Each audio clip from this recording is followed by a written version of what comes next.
Some stories pass quietly through time, aging in silence. They become so deeply buried that even the person who lived through them can lose sight of where the pain first began. For Jessi Colter, a woman once praised as the soulful queen standing beside Waylon Jennings, silence served as both protection and confinement. Many decades went by before she found the strength to look back at the years that almost destroyed her, the love that raised her up, the hidden truths that shattered her, and the music that eventually became her only voice when speaking openly would have been far too dangerous. Jessi Colter entered the world as Miriam Johnson in Phoenix, Arizona, in 1943. Long before the world knew her as a country music star, she was a child of a Pentecostal preacher and a mother who played piano during church services. Her childhood was shaped by faith and music, though she soon realized that those two forces could exist in a delicate and sometimes uneasy balance. By the time she reached her teenage years, she was already singing in small clubs under her birth name.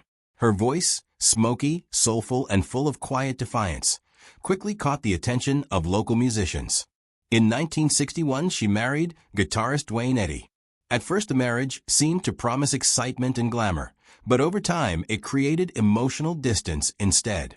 As Eddie's fame began to grow, Jessi's own ambitions were quietly pushed aside.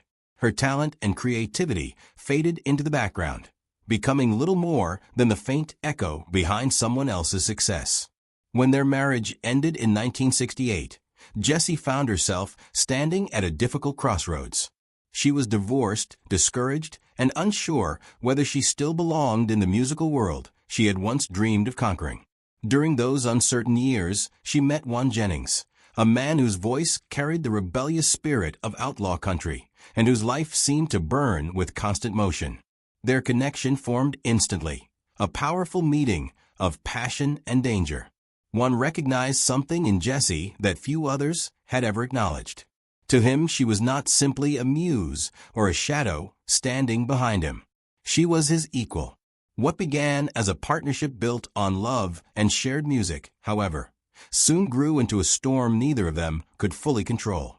In the early 1970s, the outlaw country movement began transforming the sound of Nashville, and Jessi stood directly in the center of it. She recorded alongside Willie Nelson and Tom Paul Glazer, lending her voice to songs that rejected the polished style the industry preferred. Her 1975 hit, I'm Not Lisa, became a haunting expression of emotion, sounding like a confession from someone caught between loyalty and heartbreak. The song climbed all the way to #1 and brought her fame, yet behind the success the woman singing it was slowly falling apart. Public recognition did nothing to remove the darkness that followed her home. Away from a stage, once growing struggles with addiction, paranoia, and frequent absence began carving quiet wounds into her life. While the world celebrated their relationship as the ultimate outlaw romance, Jessi was learning how to conceal the cracks forming beneath it. By the time fame shone its brightest spotlight on them, she had become more than a performer. She had become a guardian of secrets, some belonging to her and some to Waylon, each leaving a mark she would keep hidden for many years. By 1976, Jessi Colter and Waylon Jennings were widely viewed as country music's most talked about couple. They were seen as the king and queen of rebellion, the shining pair of the outlaw movement. On stage, their chemistry was electric. Waylon's rough voice sliced through the haze of smoke and applause, while Jessi's gentle harmonies softened the sharp edge of his defiance. But behind the glare of stage lights, their marriage had become a battleground shaped by love, addiction, and exhaustion. The same fierce energy that made one unstoppable during performances also made him unpredictable at home. He had sunk deeply into cocaine and amphetamines, chasing a kind of energy that no longer came naturally to him. The endless touring schedule seemed like his escape, yet it slowly turned into another trap. Nights blended into mornings. Hotel rooms blurred into hospital visits. Jessi watched him fade piece by piece even as his fame climbed higher than ever. There were stretches of time when he would go days without sleep. When exhaustion finally forced him to rest, he would wake up confused or angry. Jessi learned to recognize the warning signs. The tremor in his hands, the change in his voice, the signals that another downward spiral was coming. She tried to hold everything together, not simply as the wife of a famous legend, but as the woman who believed there was still something worth saving beneath the chaos. During interviews, she often smiled and told reporters that she and Juan understood each other in ways no one else could. The reality was far more complicated. She had become the quiet caretaker of a man fighting a battle against himself. Their home sometimes echoed with the sounds of broken bottles, holes punched into walls, and long stretches of silence where love slowly turned into survival. Still, Jessi continued writing songs. Often she worked in the middle of the night, her hands shaking slightly as she scribbled lyrics while keeping her voice low so he would not hear. Her journals from that era offer small glimpses of what she endured. Many entries contained half-finished thoughts, crossed-out lyrics, and confessions hidden between verses. One note simply read, "He's gone again. The phone rings, but I don't answer. They ask where he is, and I say he's working, but I think he's lost." Yet, whenever he returned home, she remained by his side. She held on to the memory of the man who once told her, "You saved my life." Even when he seemed too lost to save himself, their connection was rooted in music, faith, and a shared loneliness that neither fame nor fortune could heal. Jessi gradually realized that love, even in its purest form, is not always bright or gentle.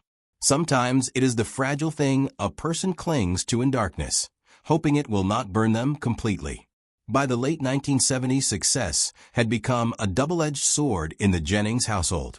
On stage, Juan's voice remained powerful and raw, but at home it trembled beneath the weight of addiction and suspicion.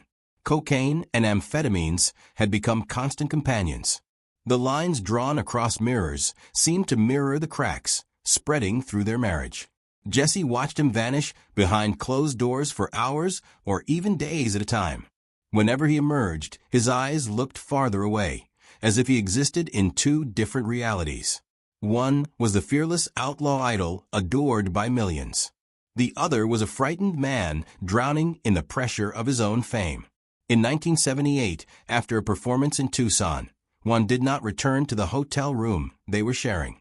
Jessi searched until she found a door slightly open in a maintenance hallway leading to room 214.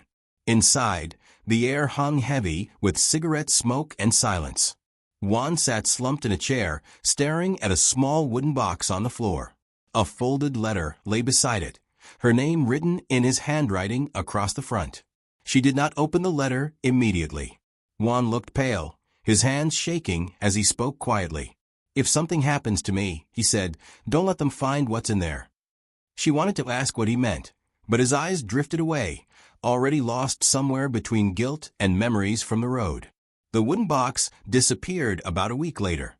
Juan insisted he had burned it, though Jessi never felt certain that was true.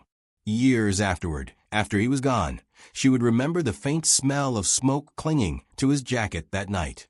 It was not the smell of cigarettes, but something heavier, something final. She kept the letter. Inside were only a few hurried lines. "They'll tell you stories about me, Jess. Some are true, and some are not. But there's one thing you should know. What happened in Tucson wasn't an accident." She never spoke about that letter again. But from that moment onward, her music began to change. The warmth that once filled her singing slowly gave way to something quieter and more haunted. When she sang "Storms Never Last," her voice trembled not with weakness, but with understanding. The song no longer felt like simple music. It had become a confession wrapped in melody. When Juan died in 2002, the home in Scottsdale fell into a silence that felt almost unbearable. Jessi still placed 2 cups on the table every morning out of habit. One cup remained untouched. Grief did not strike suddenly. Instead, it arrived in slow waves, heavy and persistent like the desert wind at dusk. For months, she avoided entering his old recording room. The air inside carried the lingering smells of dust and nicotine, along with the faint metallic scent of guitar strings. It felt as though time had frozen there. Microphones remained connected, tape reels half unwound, and scattered notes covered the desk like unfinished thoughts. One evening, while sorting through drawers, she discovered something unusual. a cassette tape labeled Tombstone. There was no date and no list of songs, only that single word written in Juan's familiar handwriting. When she pressed play, the recording began with a long stretch of silence before Juan's rough voice appeared, lower than she remembered. He was not singing. He was speaking. "If you're hearing this," he said slowly, "it means I didn't fix what I broke." The tape hissed softly before a faint melody began. It was a slow and haunting rhythm she did not recognize. Halfway through, however, she heard a line she knew well. It was from Storms Never Last, yet it sounded different. There was an additional verse, a fifth verse that had never been released. She had never heard it before. The lyrics described a room without windows where truth had been abandoned and a promise buried beneath the floorboards. Jessi froze as the words echoed the memory she carried from Tucson, the night of the wooden box and the mysterious letter. In the following weeks, she began searching through old notebooks, photographs, and tapes one had hidden away. Some reels contained nothing but silence. Others held fragments of music, a whispered line here or a half-spoken confession there, as though he had been trying to reveal the truth through music when he could not say it directly. Friends urged her to forget about it and protect his legacy, but she found she could not. Each time she played that cassette, she felt as if he were calling to her, not from beyond the grave, but from a truth he had buried while still alive. In a quiet act of resistance, Jessi began writing again. Instead of love songs or ballads, she wrote letters. Letters to Juan, letters to herself, and letters to the man she had lost along with the secrets he had left behind. Early in 2016, she returned to the small ranch outside Tucson that she and Juan had purchased during the late 1970s, when their love had once felt stronger than addiction. She had not visited in decades. The desert had nearly reclaimed the property. Weeds pushed through the porch, dust covered the windows, and silence filled every room. Yet something inside her insisted she needed to return. In the corner of the living room, beneath a warped section of floor, she found it, the wooden box. It was the same one had guarded years earlier. The lock had rusted, but it broke open under her shaking hands.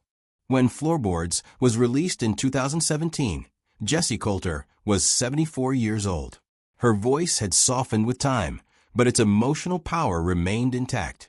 In fact, it seemed heavier than ever, carrying the weight that comes only from surviving love, loss, and many years of silence. She recorded the album in her modest home studio in Scottsdale, Arizona. There were no producers searching for perfection, and no glossy arrangements hiding behind the music. It was simply Jessi, her piano, and the quiet sound of time moving through the walls. The album was never about charts or radio airplay. Floorboards became something deeper, a requiem, a confession, and a closing chapter all at once.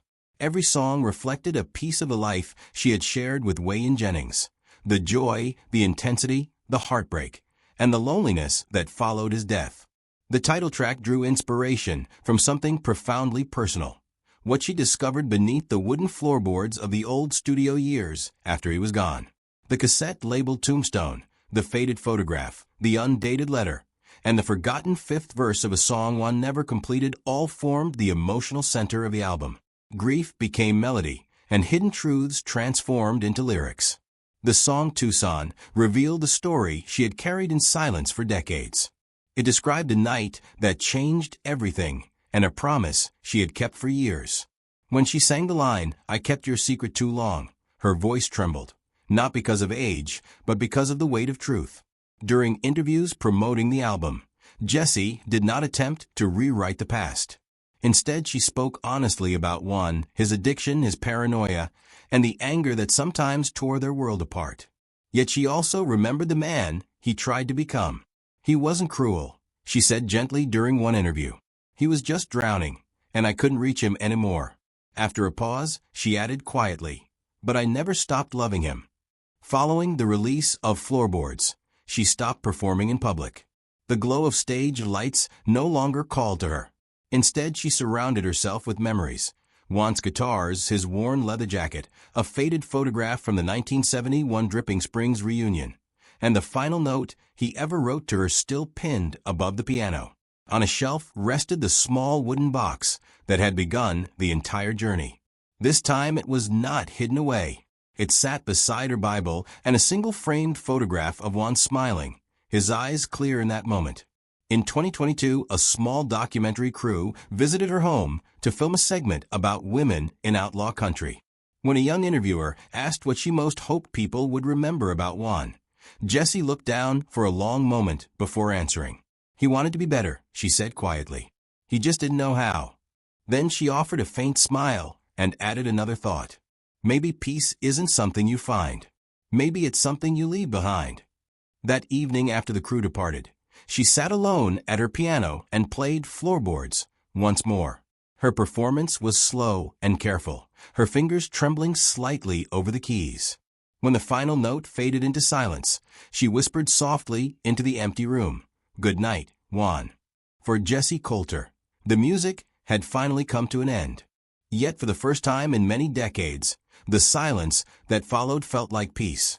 Some secrets are simply too heavy to carry forever, and some loves never truly disappear. They only discover new ways to sing. If this story moved you, share your thoughts in the comments. Do you believe love can survive the truth?